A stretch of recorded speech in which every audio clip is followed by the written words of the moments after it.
Kia ora koutou katoa, ko Glen taku ingoa. I grew up in the far north of Te Taiao at the base of Te Hiku or Te Iku or Te Oneroa Atohi. We were surrounded by poverty and hardship during the 70s, but the families worked hard to get ahead while living largely off the land. Lashings of dripping spread on white bread with salt and pepper were a favourite lunch as a kid. I learned through my upbringing that the whenua and the moana are where life begins, so it follows nurturing and caring for it is where prosperity for tangata whenua is derived. I learned there is no such thing as waste, as everywhere everything can and has a use, some resources many times over before it is returned to the soil.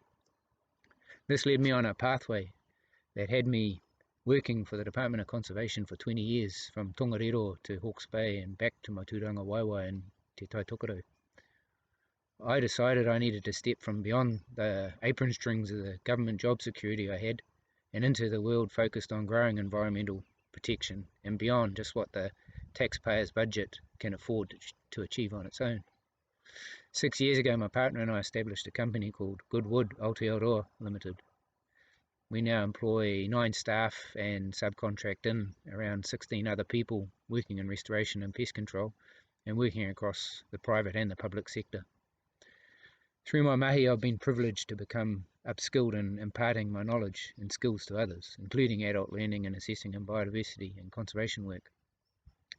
This has included working with Papa Taiao for secondary school students in rural communities. The greatest satisfaction I've had in my career has been seeing students that struggle in schools excelling at learning when out in the field and connecting with protecting and improving their whenua. And then, on top of that, carrying those skills into their adulthood. Secondly, my work more recently has involved upskilling, employing many people in the north here that are struggling to get jobs due to not having had the education they need, helping these individuals gain a living wage by working in the ngahere. For 2 years lately, we've partnered with DOC and Te Roroa iwi to provide the opportunity for unemployed who are living around the Waipawa to engage in Kōrero protection work, helping Te Roroa to gain the capabilities they need. Te Roroa last year have taken over running these contracts themselves. It's now locally managed and providing local employment. Te Mahere Whakauka's vision and its projects is an exciting prospect. I have seen the capability and capacity that can be developed just with the small steps we've been making with the limited resources we've had to date.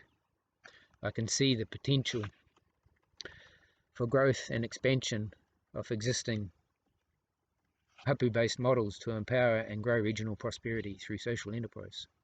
By focusing on the tika kaitiaki practices that protect erosion-prone land, waterway quality, encourage the protective mantle of ngahere, and by shifting from short-sighted intensive farming and monoculture practices, Aotearoa has the potential to reverse our decline in biodiversity, and in doing so, producing prosperous, sustainable economies that are based on what naturally belongs in the ngahere and on the whenua.